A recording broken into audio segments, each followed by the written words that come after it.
uyu munsi siri kwiravuga ko umwana adakwiye guhanwa, iyo siko ijambo ry'Imana rivuga, siko Bibiliya ivuga. N'abana bavyumve ko umuvyeyi arafise uburenganzira ahabwa n'ijuru bwo guhana umwana, muga ntamuhane nabi. Hari abahana nabi, kirazira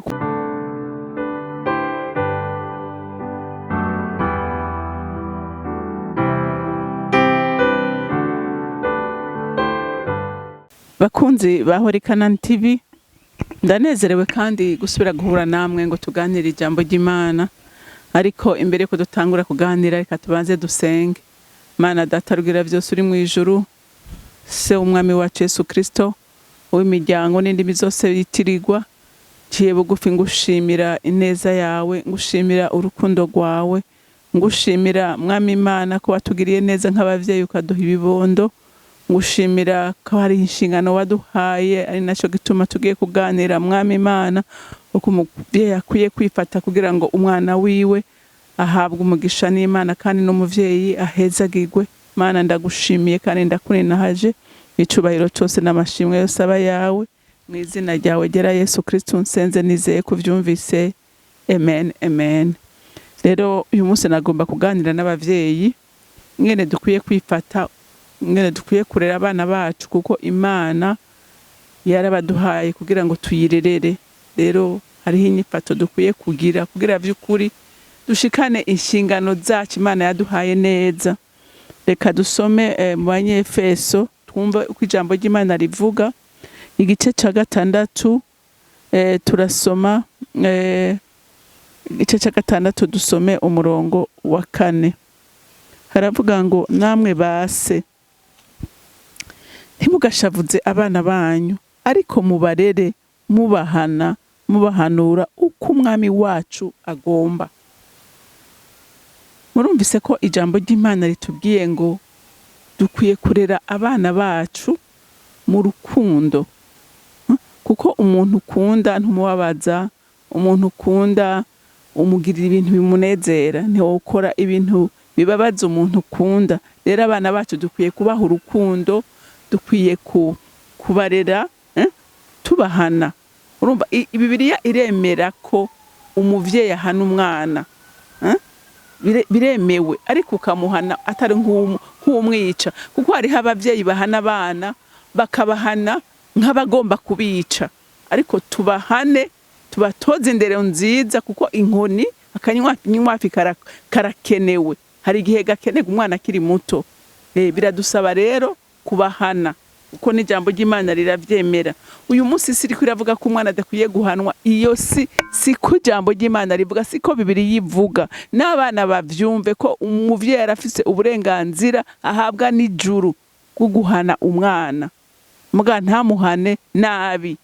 Hari abahana nabi, kirazira kugira amajambo mabi umwana. Hariho abavyeyi batuka abana bakabatura ko amajambo mabi, kandi nagira ndakubwire wa muvyeyi we, ijambo uri kuratura ku mwana riramugira ku bushobozi, kuko uramufise kububasha, uramufise kububasha. Rero umuvyeyi kirazira ko yatura ijambo ribi ku mwana wiwe. Umuvyeyi akanwa kiwe kaba gakwiye kubamwo iki? Amajambo y'uguhezagira. Niyo umuhana ntumuhana umuvuma, kirazira. Umuvyeyi yazi ko yavumye umwana wiwe by'ukuri, menya ngo waramuroze, biragusaba ko uwo muvumo umukurako. Biragusaba ko umusaba imbabazi, ukamubwira uti amajambo yose nakwatuye ko yasaba ikigongwe, usaba ikigongwe umwana, usaba n'ikigongwe Imana ikubabarire, kuko kirazira kwatura amajambo mabi ku mwana wawe. Hariho nk'abavyeyi wumva amutuka ibintu, kibaza uti ese uyu n'umwana yavyaye wenyene. Kirazira rero kwatura ijambo ribi ku mwana wawe, kuko iryo umwatuye ko ryose menya ko rimugira ku bushobozi, kuko niko ijambo ry'Imana rivuga. Haleluya. Rero haravuze ngo namwe base ntimushavuze abana banyu. Umenye ko ushobora gushavuza umwana wawe, n'inyifato yawe iratuma umwana babara, kuko umwana yideariza umuvyeyi wiwe. Umwana abona se aca nyina ko atakosa ashobora gukora. Rero iyo abonye by'ukuri intege nke zawe, umwana bimuvuna umutima, umwana biramubabaza, biramukomeretsa. Rero abavyeyi by'ukuri twubaha abana bacu, tubabibe mw'imbuto nziza, tubereka akarorero keza. Haleluya. Aho wifuza ko umwana agera ni wewe uteza kumuduza ukamushikana aho hantu. Haleluya. Ariko ntubu umuntu atuma umwana akomereka cyangwa umwana agira inyifato mbi kubera inyifato yawe. Burya abantu b'Imana ikintu nabonye amajambo tuvuga n'ibikorwa dukora burya ikigira ubushobozi bukomeye n'inyifato yacu. Ingene twifata ingene dukora biragira ubushobozi cyane ku bana bacu bakifuza kugera ikirenge nk'icabavyeyi biwe bagezemwo. Kuko hariho umuntu usanga avuga amajambo gusa mugabo ata inyifato yiwe idasa n'amajambo avuga, ivyo ntibishobora kurera umwana. Ntibishobora kurera umwana, ariko inyifato ijanye n'ibikorwa iragira ubushobozi bukomeye mu ndero y'abana. Ngo ntimushavuze abana banyu ariko mubarere, mubahanura. Umwana ukamufatira umwanya wo kumuhanura, ukamuhanurana ubugwaneza. Ukamuhanurana ubugwaneza, ukabifatira umwanya, ntumuturubike, kuko igihe uri kuramuturubika ivyo umubwira nta kintu kimwe yumva. Ariko igihe ufashe umwanya mutekanye ukamufatira umwanya ukamuhanura, umwana arashobora kumva gusumba ko wowe uri kuramutuka, naho yoba yaramaze kugwa mu mutego w'umwasa akagendera mu nzira mbi. Nk'umuvyeyi ntukwiye kumuheba, ntukwiye kumuta, ukwiye kumuba hafi, ahubwo ukamwamira ivyamwa, ukamufata ukuboko, akabona ko akagarukana ivyizigiro muri we. Kuko hariho abavyeyi vy'ukuri usanga ari babandi niyo umwana yamaze gufata inzira itariyo acamuheba akamuhebera iyo. Ariko nk'umuvyeyi kirazira, utegeza kugerageza uburyo bwose bushoboka. Haleluya.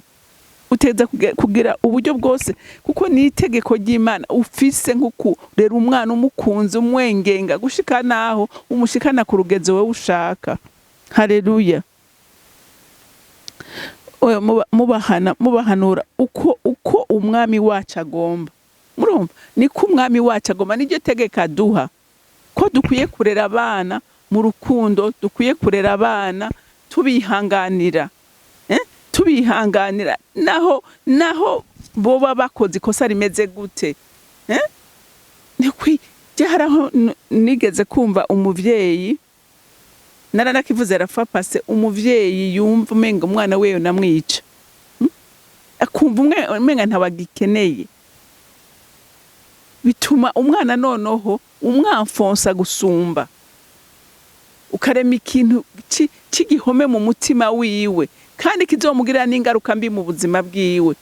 Hariho umuvyeyi nahora numva yavuga ngo yari yarahukanye akatura umwana, akamwatura ku mwana we ngurakahukana nkuko nahukanye.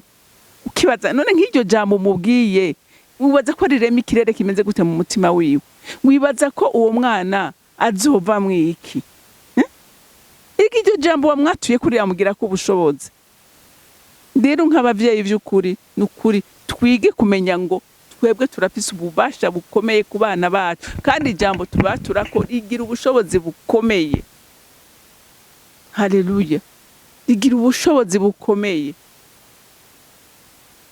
Twarabonye ingene narakivuze ku munsi wejo, ingene Yakobo yavuze ijambo, arivuga ku mwana wiwe Isaka, yavuze ijambo kuri Yakobo rimubako, iryo yavuze kuri Esawu rimubako. Rero ijambo ry'umuvyeyi rirakomeye.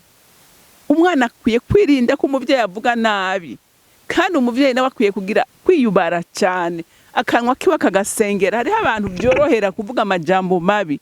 Ndakwinginze usenga Imana igushoboze kutamuri kuwatura nabi, kuko akanwa kacu kararema.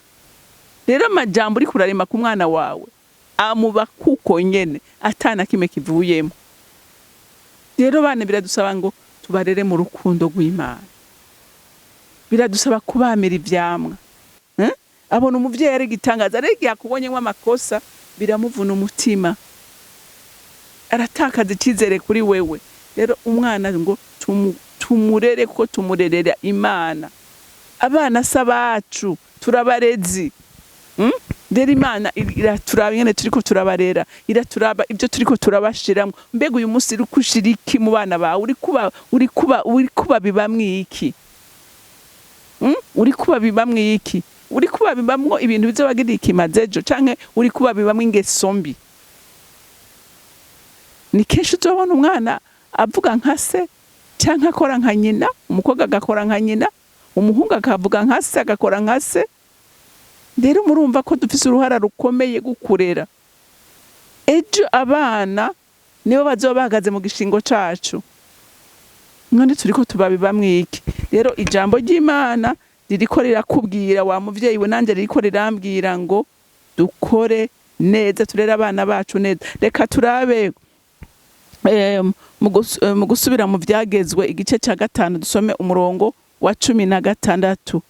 Gusubira mu vyagezwe gusubira mu vyagezwe igice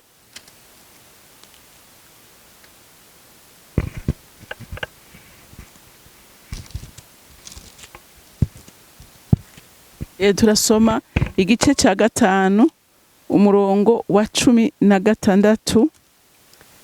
Haravuga ngo wubahe so na nyoko nk'uko jewe uhoraho Imana yawe nabigeze, kugira ngo urambire mu gihugu jewe uhoraho Imana yawe nzoguha, uhamerererwe neza. Kuko uyu munsi araho umuvyeyi asaba ikintu umwana kandi nacyo ariko aramusaba nawe atacakora. Rero nta ndero aho uri kuramuha. Indero ikomeye, narabivuze yuko indero ikomeye ni inyifato yawe, ukavuga ivyo ukora nawe, ivyo udakora ntukabimubwire, kuko acabona ko ivyo uri kuravuga atagaciro bifise. Ikintu umwana abona ko gifise agaciro nico nawe ukora. Haleluya. Rero bantu b'Imana, turera abana tuzi ngo turiko turerera Imana. Twe turabareze kandi Imana izotubaza ingene twabareze. Haleluya. Izobitubaza ingene twabareze. Nitwaba twabareze neza, Imana izodushimira. Twabareze nabi, kuri Imana izobitugayira kandi izobiduhanira. Rero ndakwifuriza muntu w'Imana kurera umwana wawe, ukamurerera mu rukundo rw'Imana, umurerera uvuga ngo ndiko ndamutegura ko azovamwo umuntu akomeye ejo. Haleluya.